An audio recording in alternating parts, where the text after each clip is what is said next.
तेनालीराम की कहानी। सुनहरा पौधा।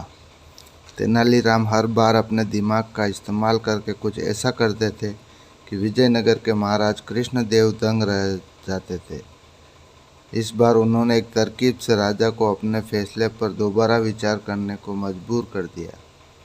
हुआ यूं कि एक बार राजा कृष्णदेव किसी काम के चलते कश्मीर चले गए। वहाँ उन्हें एक सुनहरे रंग का खिलने वाला फूल दिखा। वो फूल महाराज को इतना पसंद आया कि वो अपने राज्य विजयनगर लौटते समय उसका एक पौधा अपने साथ लेकर आए। महल में पहुंचते ही उन्होंने माली को बुलाया। माली के आते ही महाराज ने उनसे कहा, देखो, इस पौधे को हमारे बगीचे में ऐसी जगह लगाना कि मैं इसे अपने कमरे में से रोज़ देख सकूं। इसमें सुनहरे रंग के फूल खिलते हैं जो मुझे काफ़ी पसंद है। इस पौधे का काफ़ी ख्याल रखना। अगर इसे कुछ भी हुआ तो तुम्हें प्राण दंड भी मिल सकता है। माली ने सिर हिलाते हुए राजा से पौधा लिया और उनके कमरे से दिखने वाली जगह में उसे लगा दिया। दिन रात माली उस फूल का खूब ख्याल रखता था। दिन जैसे ही बीतते गए उसमें सुनहरे फूल खिलने लगे। रोज़ राजा उठते ही सबसे पहले उसे देखते और फिर दरबार जाते। अगर किसी दिन राजा को महल से बाहर जाना पड़ता तो उस फूल को न देख पाने के कारण उनका मन दुखी हो जाता। एक दिन जब राजा उस फूल को देखने के लिए अपनी खिड़की पर आए तो उन्होंने वो फूल दिखा ही नहीं। तभी उन्होंने माली को बुलाया। महाराज ने माली से पूछा, वो पौधा कहाँ गया? मुझे उसके फूल क्यों दिख नहीं रहे? जवाब में माली ने कहा, साहब, उसे कल शाम को मेरी बकरी खा गई। इस बात को सुनते ही उनका गुस्सा सातवें आसमान पर पहुंच गया। उन्होंने सीधे राजमाली को 2 दिन बाद मौत की सज़ा सुनाने का आदेश दे दिया। तभी वहां सैनिक आए और उसे जेल में डाल दिया।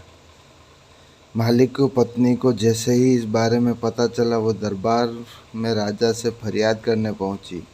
गुस्से में महाराज ने उसकी एक बात न सुनी। रोते रोते वो दरबार से जाने लगी। तभी एक व्यक्ति ने उसे तेनालीराम से मिलने की सलाह दी। रोते हुए माली की पत्नी ने तेनालीराम को अपने पति को मिली सजा की और उन सुनहरे फूल के बारे में बताया। उसकी सारी बात सुनकर तेनालीराम ने उसे समझा बुझाकर घर भेज दिया। अगले दिन गुस्से में माली की पत्नी पर उस सुनहरे फूल खाने वाली बकरी को चौराहे पर ले जाकर डंडे से पीटने लगती हैं। ऐसा करते करते अधमरी हो गई। विजयनगर राज्य में पशुओं के साथ इस तरह का व्यवहार करना मना था। इसे क्रूरता माना जाता था। इसलिए कुछ लोगों ने माली की पत्नी की इस हरकत की शिकायत नगर कोतवाल को कर दी।